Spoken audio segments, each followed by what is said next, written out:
انتهایی محترم علماء کرامو او د دې کلی علاقې ډیرو محترم او عزتمندو مسلمانانو ورونو او بهر په کورونو کې ناستو ډیرو محترم او خويندو میندو السلام علیکم ورحمت الله وبرکاته. تاسو ډیرو وګد ناستم کړی دا پروګرام به وختي شروع شوی او زه لږ لیټم شوم دلته په دې چکدره کې یو بل پروګرام خو بهرحال زمونږ استادو دلته دا ناسته صحابس ناسته نه ده غواړي دا داسې عام مجلس هم نه دی او داسې عام انتظار هم نه دی. حدیث کې راځي نبی صلی الله علیه وسلم فرمایي چې اذا مررتم بریاض الجنة فارتعوا فيها. اے زما د امت خلقو کله چې تاسو په دنیا کې د جنت په باغونو باندې تیریږئ نو خپه کې وسریږئ. نبی علیہ السلام په دنیا کې چې د جنت په باغونو تیریږئ کنه نو خپه کې وسریږئ محروم مت تیریږئ د ځان څخه خامخا څه خیر وېسه. نو صحابه ته پوښتنه کړو چې د الله پیغمبر په دنیا کې د جنت باغونه څه شي دي؟ نو نبی صلی الله علیه وسلم تو فرمایل بالمجالس الذکر د الله د یاد مجلسونه حلق الذکر و تلاوت القرآن د الله د ذکر د الله د یاد او د قرآن د زده کړې مجلسونه دا په دنیا کې د جنت باغونه دي. ګوره نو چې د قرآن د ختم مجلسی کنه د دینه بل خسته مجلس د الله د یادی نو تاسو په جمعات کې نه وای نه تاسو د الله رب العالمین د کتاب د ختم په مجلس کې ناشتي او د الله د پیغمبر د وینا مطابق د جنت باغ دی چمن دی چې تاسو په کې ناشتي د لوی نیکبختی او لوی سعادت ته وای. حدیث کې راځي نبی صلی الله علیه وسلم یو صحابي دی د ابی ابن کعب په نوم باندې رضی الله عنه دا ډېر خوشواز صحابي خسته قرآن بلوسته او نبی علیہ الصلوۃ والسلام ته وزل وی ول د الله پیغمبر ما د شپې تلاوت کوو وې زما په کور کې اس ولاړو و یو د مغه اس وترید ټوپونه شروع کړه وې به چې ما تلاوت بس کوی بیا اس په ځای ودرید وې بیا می تلاوت شروع کو نو وې بیا غ اس ټوپونه شروع کړه وې زما یو زویو هغه خواته پروت وې ما ته غره واغسن من چې زویره لمړ نکی وی بیا می تلاوت چې بس کو نو ایمان د شرنا ولید له شغه پورته اسمان طرف ته لاړه ول دا څه شو نو نبی صلی الله علیه وسلم ته فرمایل ول تلک السکینه نزلت بالقران دا تا د قران تلاوت کوو څوک چې د قران تلاوت کوي نو الله په سکینه نازلې دا سکینه وا یعنی ستاسو قران د تلاوت د اوریدو د پاره د اسمان نه ملائکه راکوشي. نو نبی صلی الله علیه وسلم فرمایي چې داسې مجلسونو ته ملائک حاضرېږي وحفتهم الملائکه ملائکو په داسې مجلس باندې کې راچولي د دې خلکو په دې عمل باندې خوشالي ملائکم په خوشالي مناوي. او د ابی ابن کعب رضی الله عنه ته یوزل نبی علیہ السلام ور د قران سره مینوا د قران قاریو نو دا اعزاز ول الله ور کړو یوزل ته نبی علیہ السلام راغه او ته وی ویتما ته قرآن ولولا د قرآن تلاوت را توک نو ابی ابن کعب رضی الله عنه توی ول د الله پیغمبر زی ولولم وقد انزل عليك او د قرآن خو بتا نازل شوی دی. نبی علیہ السلام ته فرمایل ول الله را ته ویلی دی د الله حکم دی چې ابی ابن کعب د ته قرآن تلاوت وکړي هغه ډیر خوشاله نشته په جوړاش ول الله سمانی الله زما نو مغسته چې ابی ابن کعب ته قران واوروا نبی علیہ السلام مل الله سماک الله ستانو مغسته چې ابی ابن کعب ته قران واوروا دا د قران سره د مینه او محبت الله په دنیا کې دومره لوی اعزاز ورکړو کمنګم د قران سره مینه وکړه غنه او د ملائک بر سره لاس ملاو کی وره حدیث کې راځي نبی صلی الله علیه وسلم فرمایي وای څوک چې د قران علم زده کوي کنه د قران علم نو ملائکه تخپل وزر خوري د دې په محسوساتو کې د مثال لې د یو ملک وزیر اعظم یا منسٹر چې بل ملک تلاړ شي کنه صدر بل ملک تلاړ شي نو هغه چې د مل مستیا کوي نو په دې طریقې کوي چې په کوم ځای کې هلیکاپټر کینی او جهاز کینی نو د هغه ځنواله د مهمانخانه پورې ولا سور کارپټ خور کړي وجه ته د سیب په بوټانو باندې دوړه پرې نه وځي خپې خوګ نشي تکلیف وته ملاو نشي نو د چې څنګه د جهاز نه راکوشي نو په سور کارپټ باندې مهمانخانه ته ورسي څوک چې د قران علم زده کوي کدا ماشوم دی ک نارینه دی او ک زنانه ده ک لوی دی او ک غټ دی او د الله پیغمبر فرمایي چې ملائکه ته کارپټ نه خپل وزر وته خوري ان الملائکه لتضع اجنحتها لطالب العلم رضا بما يصنع د الله پیغمبر وایي ملائکه ته وزر خوري طالب العلم ته چې څوک د قران علم زده کوي چې ته د کور نه وروته کنه په دې نیت باندې چې سمو الف با تا زده کومه د قران نظریه زده کومه قران په یاد باندې زده کومه د قران ترجمه په مطلب باندې ځان پوهه کومه دا ټول علم دی کبه دې علم پس تروته کنه تا تخکاری نه هوتا ته ملائکه خپل وزري خوري کړی د الله بنځ دومره قدرمن انسان ته او دویم نبی صلی الله علیه وسلم فرمایل چې وان العالم لا يستغفر له من في السماوات والارض په دې اسمانونو زمکو کې چې د الله څومره مخلوقات دي کنه نو د عالم د لپاره د مغفرت دعاګانې کوي اے میان و ته په وبو کې دعاګانې کوي مرغان و ته په هوا کې دعاګانې کوي میان و ته دا میګان و ته په خپل سړو په دې کورونو کې و ته دعاګانې کوي د مغفرت او د بخنه چې الله ته مغفرت وکا ته بخنه وکا دومره اوچت انسان آسان کار دی ګوره موږ د قران نه ډېر غافل یو ډېر لري که چاته وې کنه چې قران زده کا ګوره دي صحابه د قران په زده کولو پسې د پیغمبر علی السلام د حدیث په زده کولو پسې څومره وګدي سفر کړی دي سړی او د حیران شي کثیر ابن قیس یو عالم دی وی كنت جالسا عند ابي الدرداء رضی الله عنه في مسجد دمشق د نبی علیہ السلام یو صحابي دی ابو الدرداء رضی الله عنه دغه ملنګ سړیو فقیر غوند سړیو صحابه ټول چې ملنګان او فقیران خلق دنیا اوسره ډیره زیاته و خو دی دنیا دغه په ملنګي باندې اثر نو پرېستلې وره غني زمونږ څه بس دنیاي د نبی علیہ السلام په صحابو کې دا عبدالرحمن ابن عوف رضی الله عنه دنو مالدار سړیو کنه چې دبوې په کال کې او زل د خپل جمکړي سره سپین رويستل او هغه به زنګ شيو نو د پاسه په خرو قچر ګرځول چې دا زنګ تل لري شي دومره سره سپین وسره د نبی صلی الله علیه وسلم صحابي دی عثمان بن عفان رضی الله عنه د دومره مالدار او دومره چې داغه په نوم باندې وقف وسمشته دی په مدینه منوره کې مسلمانان چې کله تبوک ته تلو نو د دومره صدقه وکړه چې نبی علیہ السلام اعلان وکول ما زر عثمان ما عمل بعد اليوم عثمان چې د نن بعد ګناه کوي نو ګناه به متنقصان نه ورسي ځکه د الله نه په پیسو باندې جنت واغست دومره مالونه د صحابه سره وسره خو دې مالونو دنیا غي د الله نه نو غافل کړي ګوره هغه ملنګي د الله سره تعلق د دنیا به رغبتي دام اقصوا بالکل نو متاثر شي او تاسو دین اندازه ولګوي د نبی صلی الله علیه وسلم صحابي دی عمرو بن العاص رضی الله عنه عمرو بن العاص هغه صحابي دی چې د فاتح مصر ویل کی د پلاس باندې الله مصر فتح کړي د افریقې د ملکونه به فتح کړي یعنی مطلب دا چې په مصر او افریقا کې څومره خلک منځونه کوي تلاوتونه کوي د الله عبادت کوي په دې ټول کې به د عمرو بن العاص رضی الله عنه حصے ولی ځکه د پلاس باندې الله دغه ملکونو ته اسلام رسولې خدای چې کله وفات کېده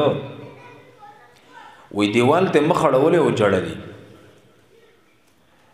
وې زوی وته وی چې بابا جانا ستا چې کله طبيعت برابرونه تا به یو خبره کوله او خبره داوا چې تا به وی چې د انسان زنګدنی د دماغ کار کوي، جبه کار کوي، سترګي کار کوي، اعصاب برابرۍ، نو د مرګ سخت ولې نشي بیانولای؟ نو زه په تا باندې نن د قسوال کوم چې د مرګ سخت راته بیان ک وی هغه مخ نه راړاو ول به وته وی چې ستاسو ملګری مراغلی دي بچیم دی ولاړ دی او سو خبره راته وکا نو ول به مخ را واړاو ول ویلی چې ستاسو ولنې خبره چې د زنګدن سخت راته بیان کړو دا ځن نشم بیانولای، خو دومره تکلیف دی او دومره سخت ده د مرګ لکه چې د اسمان را پریوته او زه د اسمان او د زمکه په دې منځ کې ګیرې ما د زنګدن د سخت ده. او ول دویمه خبره ده چې زما د ژوند 3 وختونه جاړم په دې باندې چې زما د ژوند 3 مرحله وي، زما ژوند په 3 حصو تقسیم دی. اولنې حصہ هغه وا چې مالا ایمان نو وروړې مسلمان شوی نو ما نو ول په دغه وخت کې د نبی صلی الله علیه وسلم چهره مبارکه د زمکه په سر مبغوث ترين چهره و زما په نظر کې او زما په د ارمانو چې کاش کې د پیغمبر زما په لاس باندې وجلې شي. ولول چې شکر د چې په دغه وخت کې نیم مړ که په دغه وخت کې مړ نو ډایرک به جهنم ته تللی وستا. او بیا الله دی دویم مرحله او دویم دور زما د ژوند شروع کو غداو چې الله زما په زړه کې د ایمان او د اسلام مینه او محبت واچو. زه د پیغمبر علیه السلام خو له عالمه دې لپاره چې کلمه وایم په اسلام کې داخل شم. ول ما د بیعت د لپاره نبی علیه السلام ته خپل لاس د وروغت کو ول به واپس راخ ول نبی علیه السلام زمانه تاسو کو چې عمرو ولی ول ما وته وی چې د الله پیغمبره ما خو ډیر زیات ګناهونه کړی دي، کله کلمه وایم مسلمان چې ما ته الله ګناهونه معاف کی. ول نبی علیه السلام راته فرمایل چې اما علمت یا عمر اما علمت یا عمرو ان الاسلام يهدم ما كان قبله. ولتا ته پته نشته چې څوک کلمه وي او مسلمان شنو الله د مخکنی ټول ګناهونه معاف کوي، که حقوق العباد دي او حقوق الله دي ټول ته معاف کیږي په کلمه باندې. ولغه نه پس مسلمان شو. خو بیا وی په دغه وخت کې د زمکه په سر د ټولو محبوب ترين چهره زما په نظر کې هغه د محمد رسول الله عليه الصلاه والسلام مخ مبارک او ایمان به د پیغمبر علیه السلام نه دومره حیا راتلا چې کته زمانه ته پوښ وکي چې د پیغمبر حلیه مبارک څنګه وا چهره څنګه وا دا زنه شم بیانولې ځکه ما پیغمبر علیه السلام ته د ډېر حیا د وجنه چرتم بډه کوسترګونه دي کړي مال به حیا رات او وی چې کاش کې په دغه وخت کې مړ وې ایسته به ډایرک جنت ته تللی. او به وی زما د ژوند 3 حصہ شروع شو. 3 مداوا چې کله نبی صلی الله علیه وسلم د دنیا نه لاړې نو موږ باندې دنیا فراخه شو، دنیا را باندې را ډیره شو، حکومتونه لاس لرال، عہدی لاس لرال، منصبونه لاس لرال، مسلمانانو پیسې په لاسو کې واوړې درا واوړې دي. وس یې ریګما اسنه زمانه چرته خیانت شي په دې جاړه دنیا نه روانه مخ په زړه کې می خفقان دی او غم دی چې سبکی. تاسو عجیب خلق او داسې خلق وګوره. عمرو بن العاص رضی الله عنه چې دومره غټه کارنامې کړې دي کنه څومره یریږي د مرګ په وخت او مونږ څه کوو؟ مونږ خدای پاکه ما مشر کنو ته د قوم د خزاني حال ویني چې څنګه لوټه ما یو سړی چې منې شي او پی شي زموږ په ملک کې کنه ناغه په میاشتو کې ست کروڑپتی ورپتی شي کله خپل علاقې چرمن او ناظم شګنه او د قوم د مالونو د سبب بیرحمۍ سره لوټ کی کنه چې ست په کال کې کروڑپتی شي اډو دا احساس سره نشته د قوم مال. د نبی اسلام صحابه په مشرای نه خولې غره سخت نفرت یو د مشرای نه ولی د الله پیغمبري تربيت کړو د څه وته ویلو ولا تأمرن على 2 غره د 2 کسانو مشری بم نه کې. نبی له سلام متداویل چې لا تسأل الاماره غره مشری بم نه غواړي فانك ان اعطيتها عن مساله کته مشری په خپل واړو په ځړ کې د مشری شوق دی او تا ته ملاو شو نو وکلت الیها ته بدقه مشری ته وسپارل شي الله به مدد نه کوي وره. وانك ان اعطيتها عن غير مساله خو کته مشری غواړي نه او تا ته په میرټ باندې ملاو شي په اهلیت باندې تا ته خلق درکې نو اعنت علیها د الله مدد به سره یې ګوره زموږ په دې ملک چې کوم جمهوریت نظام مسلط دی کنه د کفري نو په دې کفري نظام کې خو ارسړه وي ما ودروي ارسړه وي ما مشر کوي بنیادی دا ټکه غلط دی د شریعت خلاف چې سړی د خپل باندې مشري غواړي نو د نبی صلی الله علیه وسلم د صحابو د الله پیغمبر تربیت کړو پسې ول تربیت کړو په قران باندې پسې ول تربیت کړو په احادیث باندې نو دغه ابو درداء رضی الله عنه د پیغمبر علیه الصلاۃ والسلام صحابي دی دته یو ځل چاوي ولته دا ول دنیا ولې کاروبار نه کې روزګار نه کې بس ملنګ سړی مالک لا تطلب من الدنيا مثل ما يطلب اصحابك ولدا سو وجدا چې ستاسو ملګری خو څوک ځمیداري کوي څوک کاروبار کوي څوک دیاړي مزدوري کوي ته اسم نه کې ولدا ولدا ځکه نو کومه چې ما د خپل حبيب صلی الله علیه وسلم نه اوریدلې دي چې ان بین ایدیکم عقبه کؤوده تاسو له مخکې او سخت پاټک را روان دي او سخت چک پوسټ را روان دي لا يجوزها المسقلون چې چا څه د ګناهونو پیټي وسرای کنه هغه په دغه چک پوسټ باندې نشي وړلې انی اريد ان اتخفف لذلك ز دنیا سړي رمینه ځکه نو کومه چې دغه چک پوسټ او دغه ورځې لپاره ځان سپکو مزان چې اسنه چې د ګناهونو پیټي را سره یې ګوره ډیره سخت ورځ به موږ تاسو په سره روانه عزتمند د دقه ورځې د پاره د الله د کلام سره خپل تعلق جوړ کړي الله د کلام سره مینه وکړي راویلې ګوره که چاله الفاظ نه ورځي الفاظ یې زده کوي موږ له د قران الفاظ نه راځي ګوره قسم دې موږ له نه راځي یو خو داسې تلاوت یې کنه چې سړی د نیانه قران یې زده کړی یا د نیکنه کنه او د حی او د خی په منځ کې فرق نشي کولای د عین او د غین په منځ کې فرق نشي کولای د هی او د حمزه په منځ کې فرق نشي کولای دا څه قران دی دا خو څه غب ته ګوره قران لوستل دادی چې هر لفظ د خپل مخرج نه ادا کی د ح خپل مخرج دی د خ خپل مخرج دی د عین خپل مخرج دی د غین دا چې تا ته پته یې ګوره چې دا فرق نشي کولای دا تلاوت نه دی ګوره حدیث کې راځي نبی صلی الله علیه وسلم فرمایي ويرب تال للقران والقران يلعنه ډیر کړي دی انسان قران لولي خو قران په الټه لعنت وای نو یو تفسیر دام دی چې د قران الفاظ به صحیح نه وای ګوره د قران الفاظ زمونږ نه دي سم او کوته چاته وی چې لکه تراشه قاری سب تکینا د خپل الفاظ سم کده قاعده وای پټي سي بارا د ته بزان به دي کاری وځه بوس پټي سي بارا وایم زما خو په اسلام کې ګیره سپینه شو اوس برابر خلک خاين دي د دین په ځد کولو کې حیا مکوي وره دا مو اجماع به خلک خاين دي دا خدای بندگانو د دنیا بس خندای خندا خو د اخرت ده نبی صلی الله علیه وسلم به دعا کولا چې اللهم احسن عاقبتنا في الامور كلها واجرنا من خزي الدنيا وعذاب الاخره الله په دنیا کې زمونږ د هر کار انجام خکا او د دنیا او د آخرت د شرمندګۍ او رسوایی نه وساته رسوایی خو د آخرت رسوایی ده شرمندګي خو د آخرت شرمندګي ده خندا خو د آخرت د خلک را پسیل طبيعه خاندي د دنیا څو خو یو وخت به د خلک وو خاندي بیا بس خبره ختمه د دین په ځد کولو کې شرم او حیا مکوي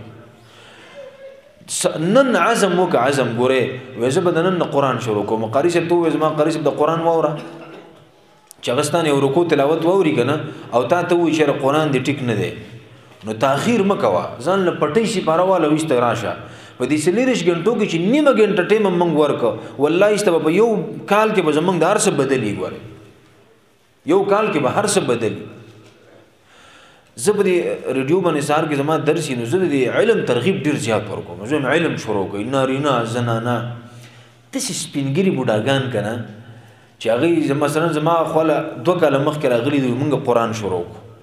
کال پس راشي قرآن می ختم کو او دین مخکې زموږ په ذهن کې دا وسوسه پرته و د شیطان کنه چې مړستانه خو عمر تیر دی ته خو بوډای ستا خو جبه پیړه ته په دی وخت کې وس پټی شي پاروي د شیطان دی وسوسه زموږ نه ارسه پاتې کړو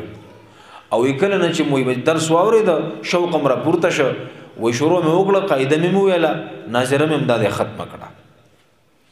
او زه ته یو وجې سب ډوډۍ کړو نو موږ هم لاړو وړ خیرات کړو ما ویل چې سب دی وکی موته ما چې سب څه چلې ما بل واده دې کړی دی که بوډا سړی نو ما ته ویل نه ویل دا غوږ رانږدې که